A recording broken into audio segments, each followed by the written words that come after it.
আসসালামু আলাইকুম। আশা করি আপনারা ভালো আছেন। ভালো করে লক্ষ্য করুন, এটা ডাবল ইমেজ হয়ে যায়। তো যারা টেকনিশিয়ান ভাই এই ধরনের অনেক ফল্ট পেয়েছেন, অবশ্য কিছু হয়েছে, কিছু হয়নি। তো এই ধরনের কিছু ফল্ট আছে, কিছু খুলে ফেলে দিতে হয়, বা যারা ওয়ালটন 39.5 বা 40 ইঞ্চি টিভির কাজ করেছেন তারা অবশ্যই জানেন। যারা প্যানেল রিপেয়ার করেন তারা অবশ্যই জানেন। তো এই ধরনের ফল্টগুলো আসলে খুবই কষ্টসাধ্য, কারণ দেখা যাচ্ছে 100 থেকে আপনি 80% বা 50% ঠিক হওয়ার সুযোগ আছে। তো এটা হচ্ছে একটা ব্যয়বহুল সনি টিভি, আপনারা ইতিমধ্যে মডেল দেখতে পেরেছেন। কারণ এই জন্যে এই ধরনের ব্যয়বহুল সনি টিভিতে যদি এই ধরনের ফল্ট দেয়, আমরা নিজেরা এজ একটা টেকনিশিয়ান হিসেবে কিন্তু আমাদের খুব কষ্ট লাগে। কারণ এই ফল্টটা যদি আমরা নিজেরাই সমাধান দিতে না পারি, কারণ একটা বড় টিভি যদি প্যানেলে এই ধরনের সমস্যাতে যদি সমাধানটা দিতে না পারি, খুবই খারাপ লাগে।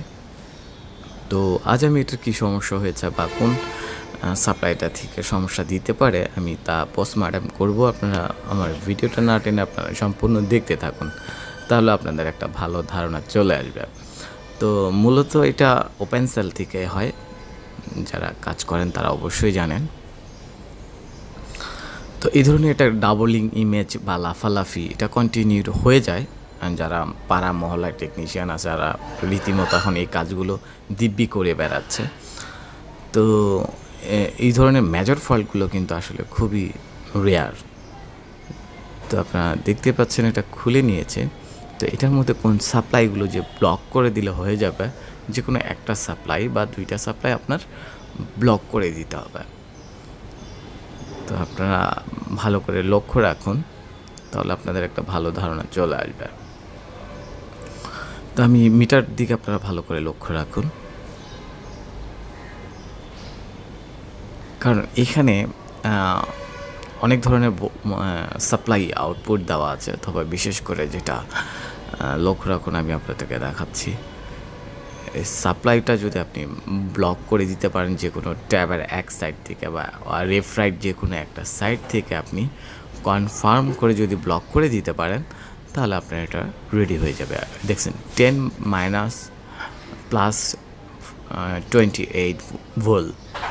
তো এই সাপ্লাইটা কিন্তু মূলত খুবই ইম্পর্ট্যান্ট একটা সাপ্লাই। এই সাপ্লাই দুইটা চারটা থাকবে মূলত এই মডেল টিভিটাতে 7000D। এটার যে দুটো চারটা সাপ্লাই থেকে যে কোনো দুইটা আপনার ব্লক করে দিতে হবে, তাহলে আপনার এই ধরনের ছবিটা ঠিক হয়ে যাবে। ছবিটা বা ডাবল ইমেজিং হবে না, আপনার ইমেজ যেটা লাফালাফি করবে এটা ঠিক হয়ে যাবে। তো এটা দুইটা সাইডেই কিন্তু সাপ্লাই দেওয়া আছে, আপনারা ভালো করে লক্ষ্য রাখুন। যারা কাজ করবেন খুবই সতর্কতা অবলম্বন করে কাজ করবেন। এখানে যদি মিটার প্রুফ যদি একটু ভুল হয়, একটার সাথে একটা লেগে আপনার টিকন ডেড হয়ে যাওয়ার সম্ভাবনা খুবই বেশি থাকে। ভালো করে লক্ষ্য রাখুন, রেফরাইট এবং দুইটা সাইডেই সাপ্লাই থাকে। তো আপনার যে কোনো দুইটা সাইটের একটা সাইড কেটে ছেড়ে দিয়ে আরেকটা সাইড খুলে দিয়ে দেখতে হবে, তাহলে আপনার কাজটা হয়ে যাবে। তো আল্লাহ হাফেজ।